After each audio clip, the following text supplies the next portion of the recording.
Freedom of religion. The First Amendment of the Constitution contains some of the most fundamental freedoms of our country, including freedoms of speech, press, protest, assembly, and last but not least, religion. Religious liberty is a fundamental component of our society, and the separation between church and state is what made the founding of America so revolutionary.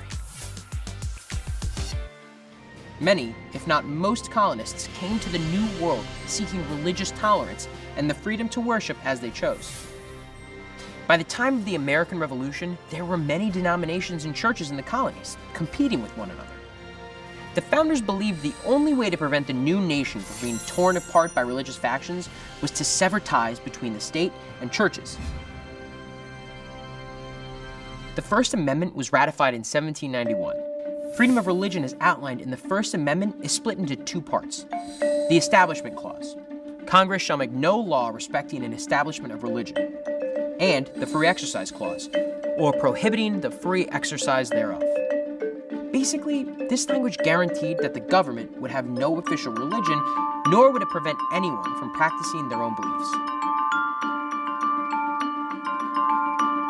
The phrase separation of church and state wasn't actually included in the Bill of Rights or the Constitution.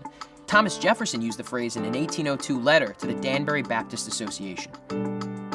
Well, in 1971, the Supreme Court in Lemon v. Kurtzman created a three-pronged criteria to ensure government policies or acts do not violate religious freedoms. First, a policy cannot have a religious purpose. Second, it cannot end up promoting or favoring any set of religious beliefs. And third, it cannot overly involve the government with religion. So how does that translate into the real world? It's probably best exemplified in our public schools, where neither teachers nor students are allowed to lead a class in prayer, because that would mean the school is promoting a particular religion above others. Educators can teach about religion in the context of history, but can't preach its tenets or beliefs. Religious extracurricular activities can take place, but they must be organized and run by students and be held during non-school hours.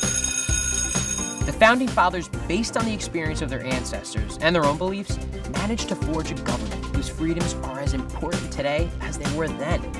And freedom of religion continues to be one of the most important liberties that makes America, America.